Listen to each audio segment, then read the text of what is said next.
Catherine Zerdoun, parisienne, et auteure de guides de voyage depuis une vingtaine d'années quasiment. Et j'ai découvert Varsovie, qui est vraiment devenue une ville que j'adore en fait. Je suis vraiment tombée sous le charme de Varsovie. Ça peut paraître mon esprit de contradiction sans doute, parce que tout le monde... Enfin, on m'a tellement entendu dire que Varsovie c'était moche, c'était triste, c'était gris, c'était sinistre, que j'ai aimé cette ville en dépit de tout, et presque à la limite pour ce qu'on n'y voit plus en fait, avec comment dire, un savoir, alors une connaissance, oui, que j'ai assez importante de son histoire, des événements qui s'y sont déroulés, et presque l'impression de lire entre les lignes en étant là-bas. Et sans compter que maintenant c'est devenu une très jolie ville aussi, avec beaucoup d'espaces verts, il y a beaucoup de cafés, beaucoup de restaurants en extérieur. Moi qui ai beaucoup voyagé, et c'est une des rares villes où je me suis dit que j'aimerais bien passer du temps, en fait, poser mes valises pendant 6 mois et vivre au rythme de la ville. Il y a enfin quasiment aucun endroit au monde où j'ai eu envie de faire ça. Pour moi, la Pologne, c'est une leçon de courage. C'est vraiment, si ce mot résilience qu'on utilise beaucoup à tort et à travers veut dire quelque chose, je trouve que c'est quand même pas mal en Pologne qui s'applique.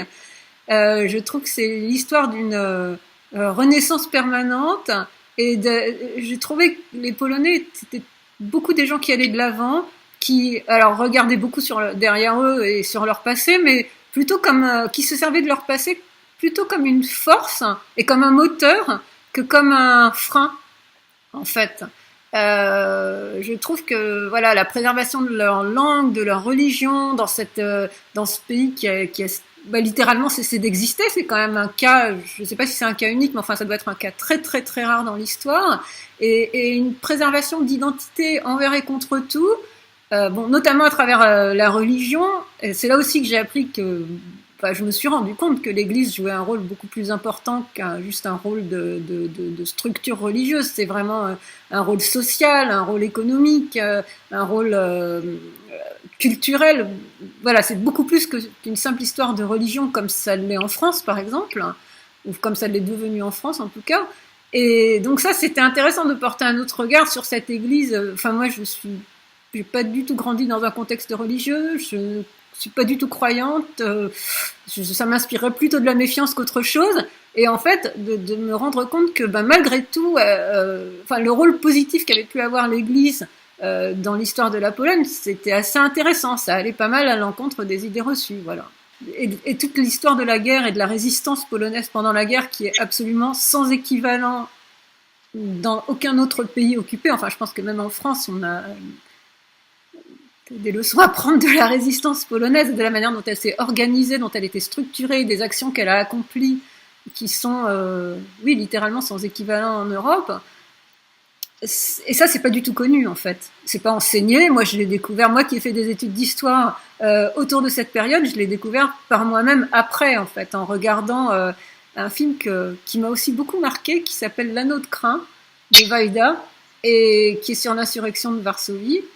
Et voilà, par exemple, l'insurrection de Varsovie, c'était pas un événement qui est beaucoup mis en avant. Quand on dit insurrection de Varsovie, les gens pensent insurrection du ghetto de Varsovie, mais peu de gens savent que c'est Varsovie, la première capitale à avoir essayé de se libérer de l'Allemagne, de l'occupation. Et voilà, c'est un pan d'histoire qui est vraiment ignoré qui est pas enseigné, et donc qu'on ne peut connaître que si on s'intéresse soi-même au sujet, et donc c'est ce que j'ai fini par faire, et c'est ça aussi, ça me laisse totalement admiratif. Moi, j'ai visité le musée de l'insurrection de Varsovie pour la 2e fois avec un ami français qui est ressorti les larmes aux yeux.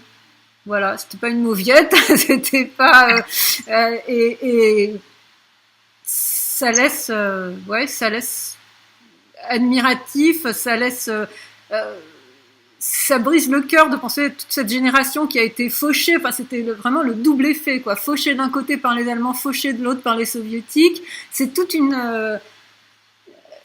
c'est une période vraiment très intéressante et bouleversante, et voilà, qui m'intéresse particulièrement.